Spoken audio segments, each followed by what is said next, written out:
We've been dating only 2 weeks. When the phone rings in the middle of the night, I beg every light green on my way to her house, and the grief gods answer. When I reach her, she is curled up in the garden. The earth is under her nails, as if she's just discovered something that could have fed the whole world, wasn't harvested in time. She says nothing for almost half an hour, then whispers, "My grandpa died." The moon flickers out like a candle. Our second date was a walk through a neighborhood where the porches were bigger than both of our homes combined. Does it thrill you or crush you to know no one inside is more grateful than us?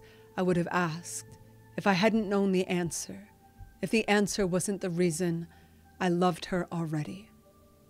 Because that night was the first time my eyes weren't too shy to look directly at her face, I finally noticed the gap in her teeth on Mapleton Street, beside a house shaped like a wedding cake.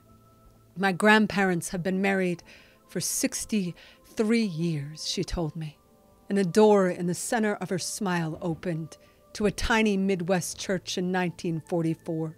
At the end of the aisle, 2 kids too young to know anything were promising each other everything.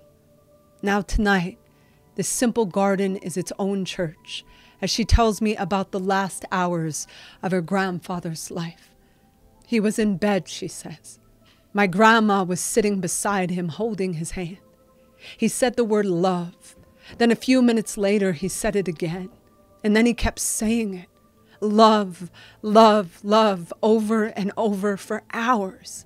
He said it for hours, then kissed my grandma goodbye. There are enough tears between us to pull a redwood tree out of a nettle seed or to water the garden beneath us for a century, 6 years from now. We will kiss for the last time.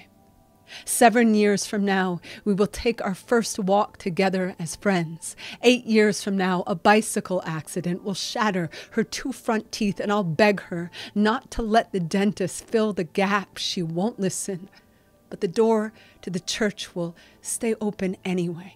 Each time she smiles, a bouquet of wildflowers will fly from her grandmother's 22-year-old hand and move through the air in slow motion, trying to find a way to land in the arms of the whole world.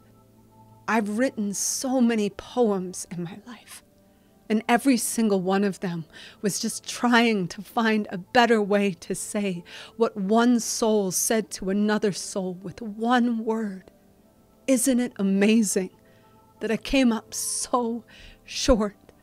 Isn't it everything that I tried so hard and failed to write a single thing more beautiful than love?